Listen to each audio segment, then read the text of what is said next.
റസൂലുള്ളാഹി സ്വല്ലല്ലാഹു അലൈഹി വസല്ലം പറഞ്ഞു, ഉലൈക ഇദാ മാത ഫീഹിം അർ-റജുലു സ്സാലിഹ്, സ്വാലിഹായ ഒരു മനുഷ്യൻ മരണപ്പെട്ടാൽ ബനൗ അലാ ഖബ്രിഹി മസ്ജിദ, അദ്ദേഹത്തിന്റെ ഖബറിൽ അവർ പള്ളി ഉണ്ടാക്കും.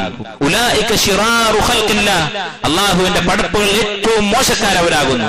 റസൂലുള്ളാഹി സ്വല്ലല്ലാഹു അലൈഹി വസല്ലം മരണക്കിടക്കയിൽ കിടന്ന് അവരെ ശപിച്ചു. ലഅനത്തുല്ലാഹി അലൽ യഹൂദി വന്നസാറ, യഹൂദികൾക്കും നസ്രാണികൾക്കും അല്ലാഹുവിന്റെ ശാപം ഉണ്ടാകട്ടെ. എന്തായിരുന്നു കാരണം? ഇത്തഖദു ഖുബൂറ അംബിയാഇഹിം മസാജിദ്, അവരുടെ അമ്പിയാക്കളുടെ ഖബറുകൾ അവർ ആരാധനക്കുള്ള സ്ഥലമാക്കി മാറ്റി. ആ ഖബറുകൾക്കടുത്ത് അവർ പള്ളികൾ ഉണ്ടാക്കി അല്ലാഹുവിനെ ഇബാദത്ത് ചെയ്തു. നബിമാരെ ഇബാദത്ത് ചെയ്തിട്ടില്ല, സ്വാലിഹ്യങ്ങളെ ഇബാദത്ത് ചെയ്തിട്ടില്ല. സ്വാലിഹ്യങ്ങളുടെ ഖബറിന്റെ അടുത്ത് വെച്ച് അല്ലാഹുവെ ഇബാദത്ത് ചെയ്തു. അതിനാണ് റസൂലുള്ളാഹി സ്വല്ലല്ലാഹു അലൈഹി വസല്ലം ശപിച്ചത് അവരെ. കാരണം പിൽക്കാലത്ത് അത് ശിർക്കിലേക്ക് നയിച്ചു. ആ ഖബറിൽ എന്തോ അദൃശ്യ ശക്തിയുണ്ട് എന്ന് വിശ്വസിക്കാൻ തുടങ്ങി. പതുക്കെ പതുക്കെ ആ ഖബറിൽ കിടക്കുന്ന സാലിഹ്യങ്ങളോട് വിളിച്ചു ദുആ ചെയ്യാൻ തുടങ്ങി. അല്ല, ഹിജ്റ 300 വരെ ഇസ്ലാമിക ലോകത്തെവിടെയും ഒരു ഖബറും കെട്ടിപ്പൊക്കിയിട്ടില്ല.